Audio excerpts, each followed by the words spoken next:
Now that Haley has explained the growing energy crisis and why nuclear power is our solution, let's take a look at next generation nuclear technology.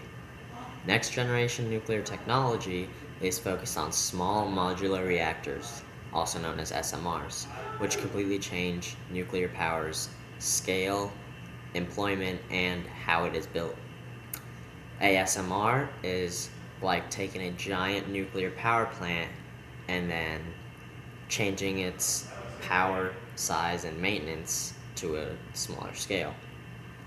While traditional power plants can generate 1,000 to 1,400 megawatts of electricity, SMRs are designed to produce 300 megawatts per unit.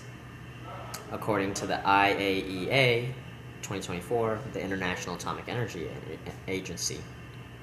And then the CRS, Congressional Research Service 2023, finds that the core of an SMR can be as small as 2 meters tall. Yet it works through the same process as a traditional power plant by generating heat from splitting uranium atoms.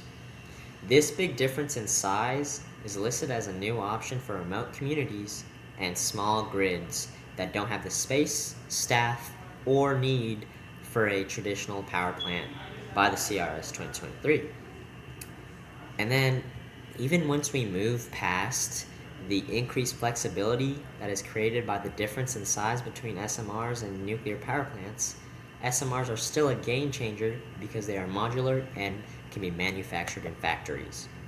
Instead of spending 5 to 10 years and hundreds of thousands of man hours on planning and building each individual nuclear power plant on site, most SMR parts are manufactured in factories on assembly lines and shipped directly to the installation location according to the CRS 2023 and the Department of Energy 2020. Although it is definitely not as simple as playing with Lego blocks, the CRS 2023 and the IAEA 2024 find that utility companies can just add or remove SMR units depending on the changing local energy demands. And then building these units in factories on assembly lines is part of the term known as at-scale economies, which decreases the cost of individual units with increased production numbers. This production at scale decreases the upfront cost and delays that plague larger nuclear power plants according to the CRS 2023 and the IAEA 2024. And then a convenient way we can imagine the difference between an SMR and a large nuclear power plant is with car engines, something we're very familiar with. The two car engines we're going to use are a inline V4 car engine and then a hypercars car engine. A traditional power plant is like a hypercars engine. It is massive, complex, and custom built on site. It produces a lot of power, but this comes with a steep upfront cost. This also comes with specialized, expensive maintenance. An SMR is like a standard 4-cylinder commuter car, anything some random person would drive. It has the exact same fundamental mechanics, but it is simple, mass-produced, and cheap.